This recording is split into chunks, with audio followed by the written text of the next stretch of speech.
Before you get in your feelings regarding anything you see in this video, I do not support Donald Trump, and I do not support any political candidate in this 2024 election cycle. Now available in paperback and e-readers, Spellbound, A Darker Shade of Black.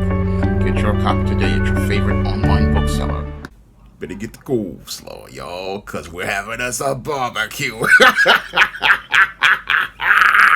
Legendary filmmaker Spike Lee did the wrong thing when he said that former President Barack Obama didn't go hard enough on black men who were refusing to support presidential candidate Kamala Harris. Well, it's sad but true. Some of my brothers have been drinking that Kool-Aid. And I just hope that they get their minds straight, get their minds right in time for this election. If they're conscious, if they're aware, there's nothing that this other guy can do that's going to put us, not just black folks, but Americans, in a better position going forward. So I urge, and I got to give credit to President Obama, because he's been going really hard on the brothers. Some might think too hard, but I don't think so. We got to wake up, and don't go for the okie doke, the flim flam. Can't do that.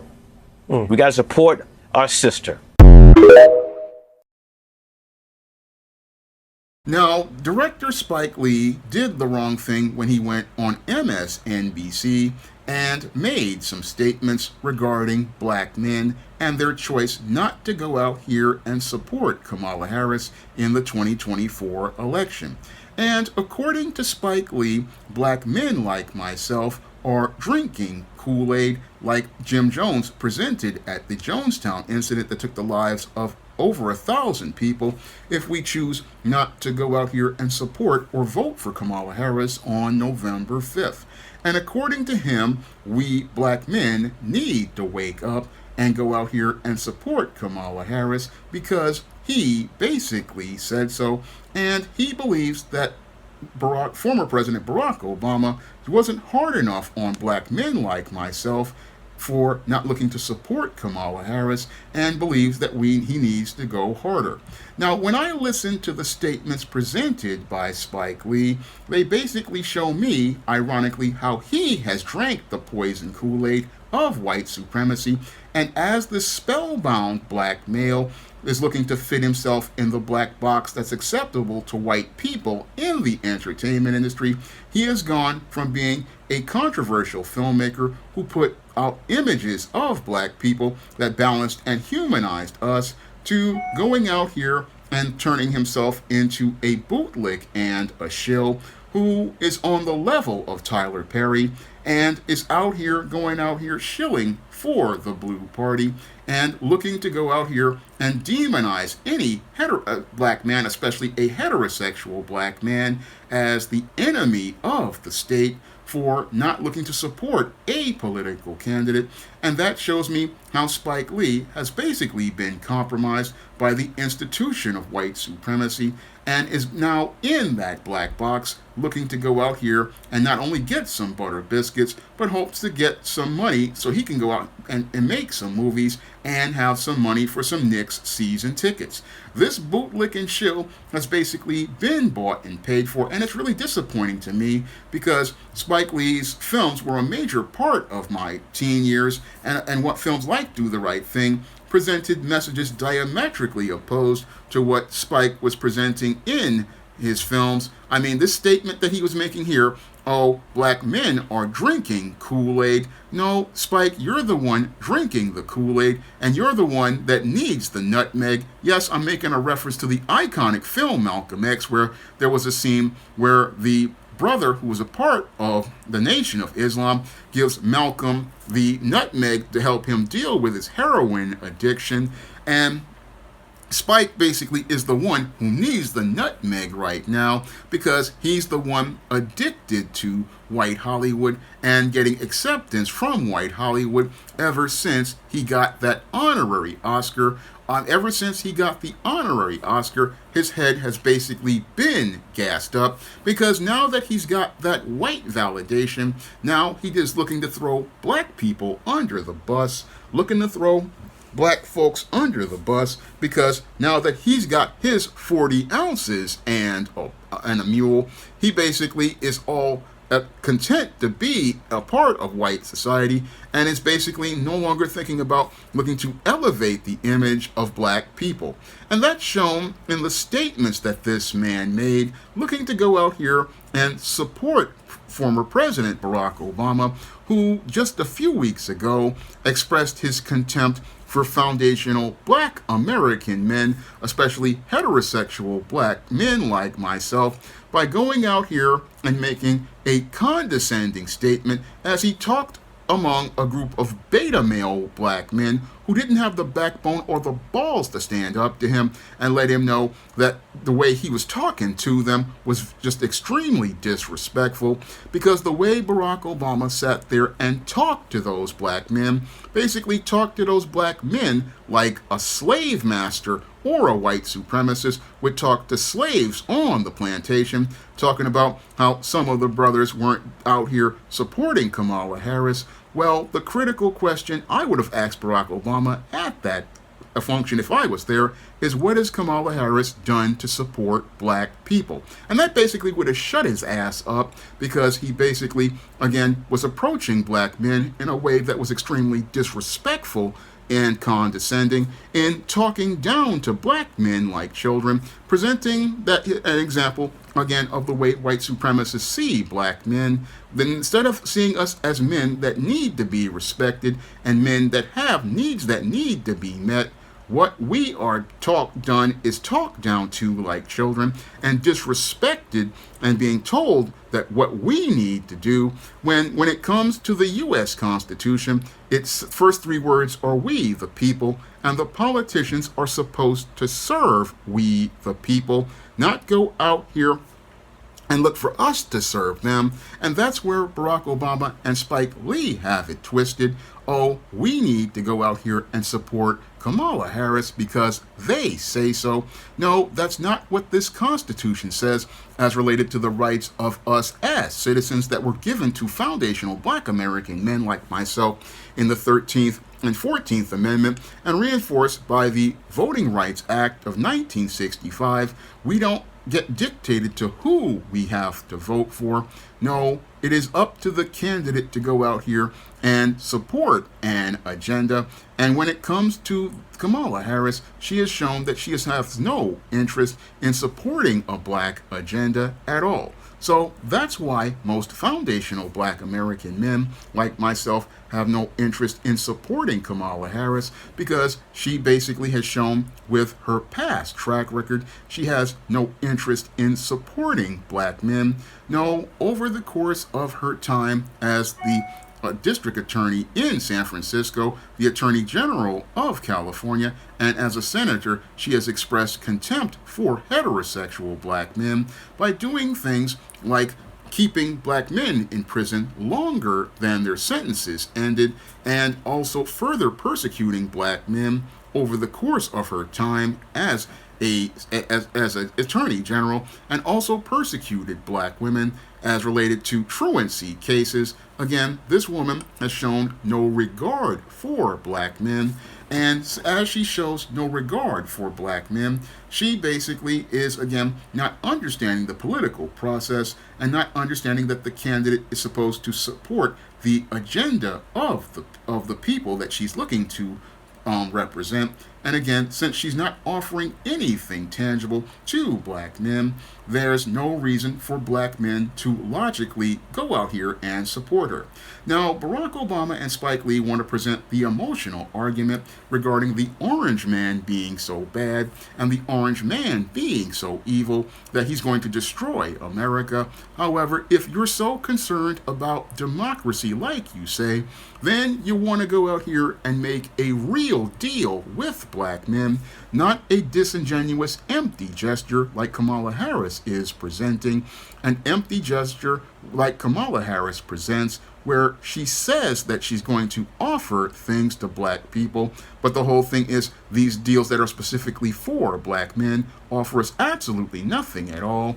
No, the so-called agenda and bullet points that Kamala Harris presents offer black men, especially heterosexual black men, absolutely nothing tangible at all. So black men have absolutely no reason to take their booties to the poll, especially when people in that party and representatives of that party continue to express their contempt and disdain for black men, first by going out here with former President Barack Obama, shaming black men for not supporting Kamala Harris, a woman who has persecuted black men, then going out here and getting Spike Lee to go out here and demonize black men and present us as the enemy in their efforts to try to polarize people as related to the gender wars, hoping to make black men out to be the bad guy of this whole situation, when all we're doing is exercising our constitutional rights as related to the 13th and 14th Amendment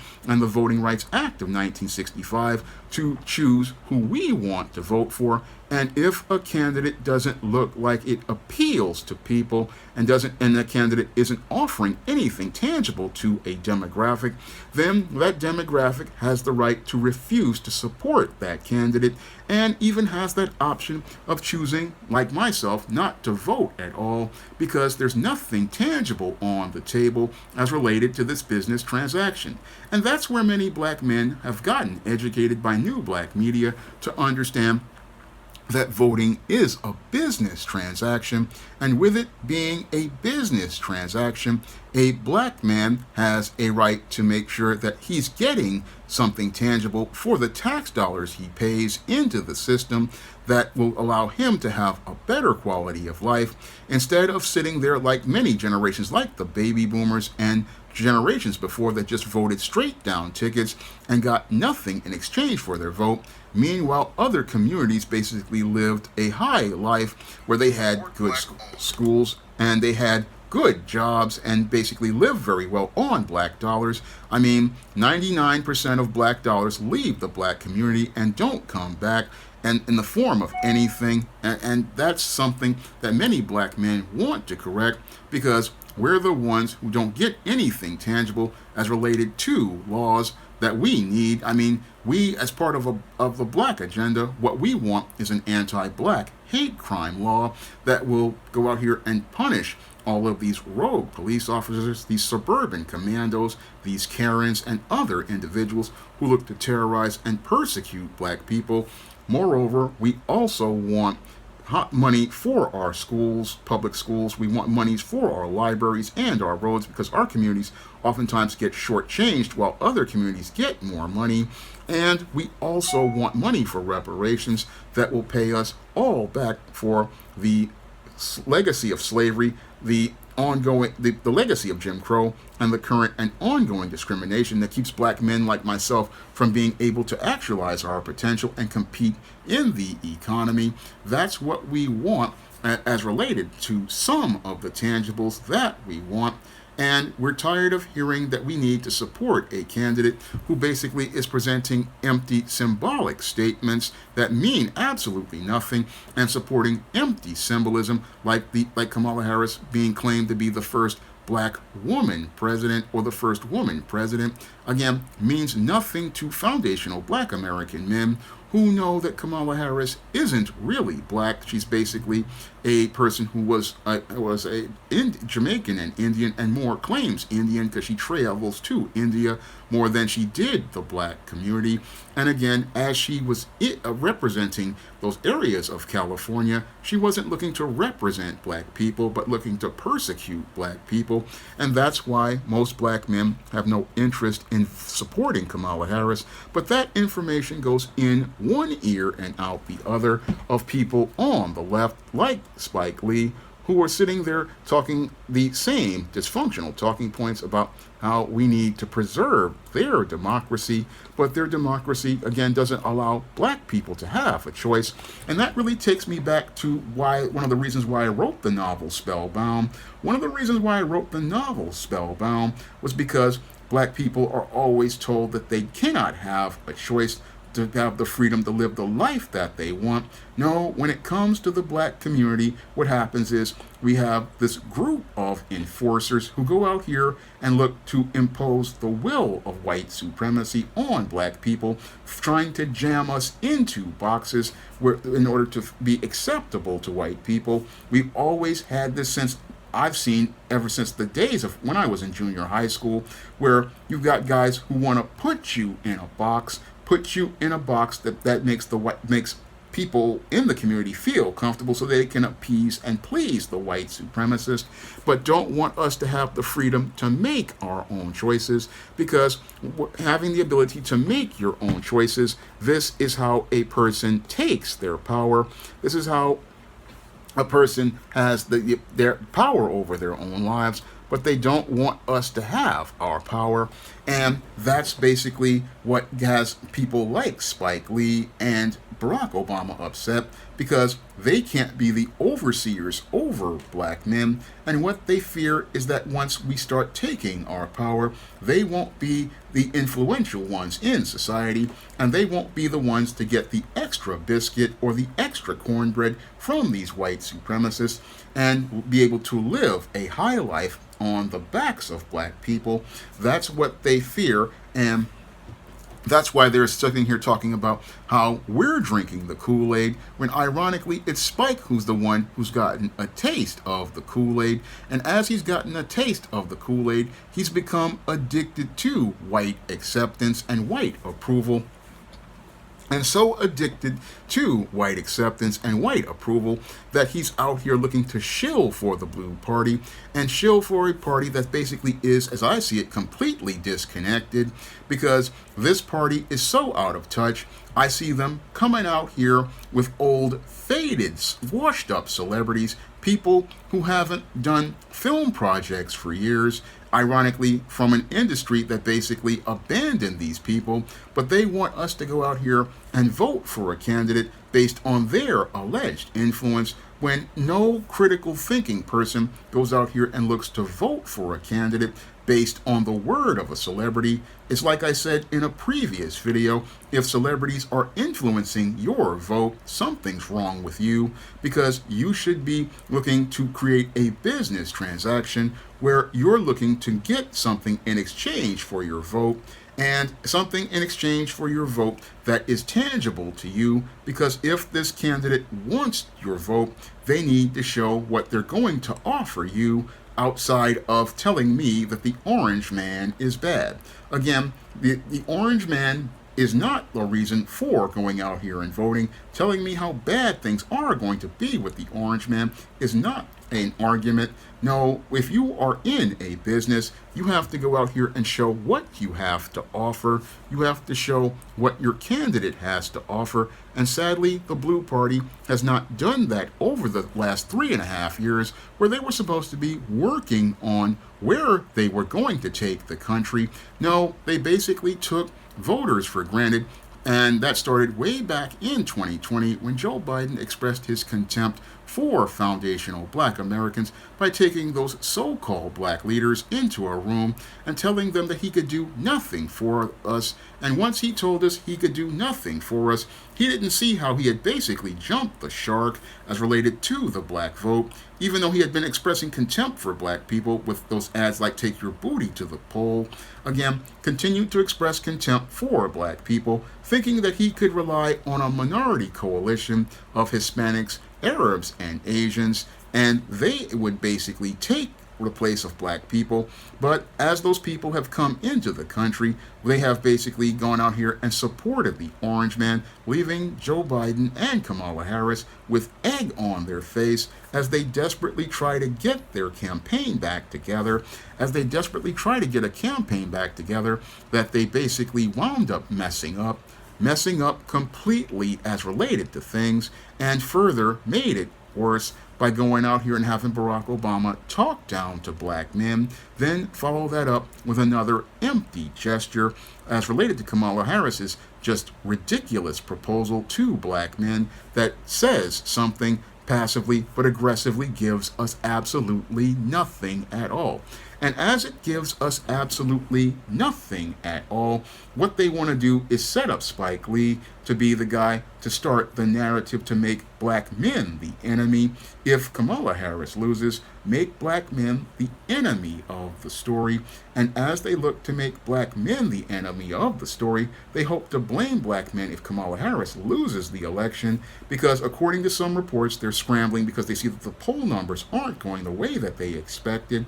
And the reason why the poll numbers aren't going the way they expected is because Joe Biden and Kamala Harris took people for granted, did not give people anything at all over the course of that 3.5 years they were in office.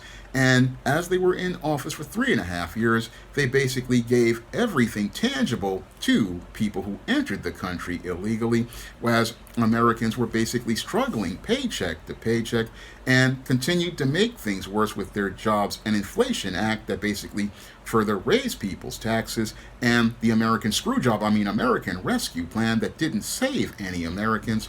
No, all the policies of the Biden administration did damage to the country and the economy. But what they want to do is go out here and make a Hail Mary for the votes of black men when you did nothing for black men at all as a collective. And you want black votes, but you don't want to give anybody black votes. And then when the shaming doesn't work, what they want to do is make the black man the bad guy, make the black man the enemy as related to this picture, when the irony is that Biden and Harris are their own worst enemies, and their whole approach to campaigning is the reason why they are in a neck-and-neck race with Donald Trump, and they're in that neck-and-neck race because they just don't know how to campaign, don't know how to campaign at all, and that's shown in the sheer incompetence of the whole Harris campaign, which is basically thrown together, and as it's been thrown together, it's a complete mess that just is a complete disaster. And again, you can't talk down to any constituency and hope to get their support. That's the mistake that they are making. They're really making this mistake by thinking you can talk down to people instead of talking to people. And again, that's been the fatal flaw of the whole Harris campaign, is not understanding how to talk to people. And again, never wanting to talk to black men. No, they go out here and find beta male shills. They go out here and find beta male bootlicks like they did in their barbershop talks. Again, don't want to talk to black men at all, but want to blame us for their failures, when the reason why you're failing is because you didn't talk to black men. Because if you want to talk to black people, you want that's how you hear what their issues are. But they don't want to hear black people because they don't see us as people. No, they want us to just be spellbound and follow in the footsteps of a ragdoll dance, completely entranced, like I talk about in my novel Spellbound. They basically want you to just keep following lockstep behind another black man who is the overseer, who's leading you in the path that the white man wants you to be, and be the version of black that makes them feel comfortable. And what makes these white supremacists feel comfortable is us supporting Kamala Harris, because that's what they want us to do, because they want us to believe the orange man is bad. But again, I have no interest in Donald Trump either, because Donald Trump is not offering anything tangible.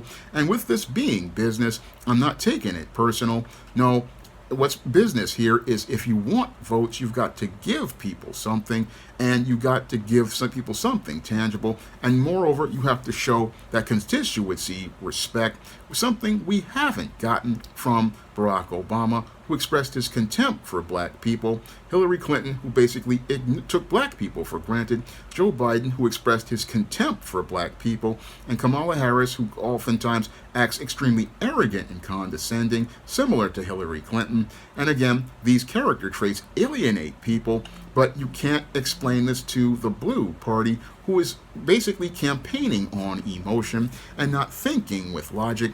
And because they're campaigning on emotion, they want to insist black men go out here and go out here and support a candidate who isn't supporting us, has a track record of persecuting us, and wants to go out here and polarize people and try to make black men into the bad guy. Again, wants us to believe that we need to fit into their democracy that doesn't accept black men, denies black men full-time employment, denies us support, denies us tangibles, and has presented no real thing. No, going out here and getting a faded bootlick and a faded shill like Spike Lee and other celebrities to tell us who to vote for, again, that's played out. No, if you want to get the black vote, you're going to have to work for the black vote, and you can't bully people into voting for who you want. Again, this is something that the blue party doesn't understand, and sadly, it may take a loss of another election for them to get it, that you cannot go out here and disrespect black men as a voting bloc and expect them to keep voting for you, because that's what codependent people do in abusive relationships. In an abusive relationship, the person continues to abuse them, and they continue to give them favor, but in a healthy interdependent relationship where everything is equal, a person has the right to demand respect, and if they don't get respect, they can withdraw their support. And that's what's flying over the heads of shills like Spike Lee, who are still hoping to get some crumbs from the master's table,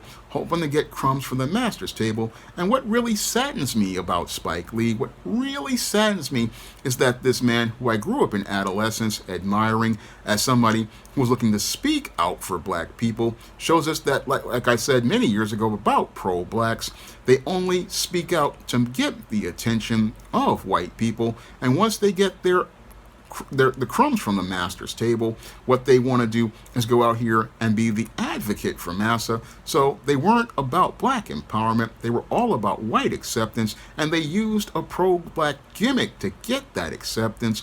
That's what really is saddening to me about Spike Lee, in that he was out here making these legendary films like Do the Right Thing and Malcolm X and School Days, and sadly with School Days, he at the end of the movie, he told people to wake up, but it's clear to me that Spike Lee is the one that's sleeping. He's the one that's sleeping because he's the one who's still dreaming about being in white society, and his dreams of white society, of being accepted by white society, have turned into a delusion that have led to him making a compromise, like I talk about in my novel, The Temptation of John Haynes. In my novel, The Temptation of John Haynes, I talk about how death kills the flesh and compromise kills the soul, and Spike Lee basically has made the kind of compromise that has killed his soul. I mean, it's just sad to me. This is like one of the worst things that I've ever seen in my life. The first time I saw this type of compromise was when I was working at AmeriCorps Vista with the Strive Job Readiness program in the year 2000, and I remember seeing that program basically compromise itself, and it just hurt my heart because it was helping a lot of young brothers and sisters out here who were at the bottom of society get good jobs, but they wound up again selling out as a program in order to gain again more money and favor from white folks. And the other thing that hurt was seeing Halle Berry basically do this within the scene in Monsters Ball that destroyed black women and destroyed the image of black women. She compromised to get an Oscar, and that was those were the two things that motivated me, along with my mother telling me the devil didn't like me, to write the novel The Temptation of John Haynes, because I talked about how making those kind of compromises, it basically destroys you as a person. Making these kind of compromises where you go out here and willfully and intentionally walk away from what is right, which is black empowerment, to gain white acceptance and approval, that is a compromise that basically destroys you as a person and puts you on a road to hell that you deliberately put yourself on, and that you're putting value in what's in this world more than what is in the kingdom, that you're willfully and intentionally looking to go out here and do evil intentionally. And this whole decision by Spike Lee to go out here and make that kind of compromise I mean, he's talking about, oh, we're the guys drinking the Kool-Aid. Again, he's the one whose mind has been poisoned. His mind has been corrupted because he's basically, again, in this delusion, not understanding that as black men, we have rights. And again, we have the rights to express and not to participate in a system that isn't benefiting us at all. And we're not the bad guys for going out here and exercising our constitutional rights and our freedoms as U.S. citizens. That's our right as U.S. citizens to sit out an election, and sit out an election where we see nothing on the table for us that benefits us at all. Now, if you want to pick up the novels I talked about in this video that deal with the spellbound mindset that Spike Lee has been in and the compromises he's made, you can pick up my novel Spellbound on Amazon.com in paperback and Kindle format. And in that book, I talk about the spellbound mindset that black people have, where we look to enforce our will on other black people to fit everyone in a black box that's acceptable to white people, so that we can have a smooth world where we can make things more comfortable for white people instead of having the freedom to be ourselves. And in my other novel, The Temptation of John Haynes, I talk about how people making spiritual compromises can lead to them losing their souls, and how the devil can basically go out here and have you thinking you need to make a compromise that's related to gaining acceptance in the world that could cost you your life in the next world and cost you your eternal life and your soul. And both of these books can be found in paperback and Kindle format on Amazon.com, and they can also be found at other online booksellers like Draft to Digital, Google Play, Barnes & Noble, and big box retailers like Walmart and Target. And if you'd like to see me make more videos taking celebrities to the barbecue, you can drop a donation to the Patreon, the PayPal, or the Cash App by clicking the links in the description box. That's all I have to say for this video. You can comment, rate, and subscribe. Now available in paperback and e-readers, The Temptation of John Haynes. Give in to temptation and pick up this action-packed African-American paranormal romance. Get The Temptation of John Haynes in paperback and e-readers today. Now available in paperback and e-readers, John Haynes, Godbreaker. The man who rules the world takes on the Asgardian god of thunder in this action-packed, all-new John Haynes series adventure. Get your copy of John Haynes, Godbreaker in paperback and e-readers at online booksellers everywhere. Now available in paperback and e-readers, John Haynes, Illuminati. The man who rules the world takes on the head of the global elite in this all-new action-packed John Haynes series adventure. Get your copy of John Haynes, Illuminati in paperback and e-readers at Amazon.com and online booksellers everywhere.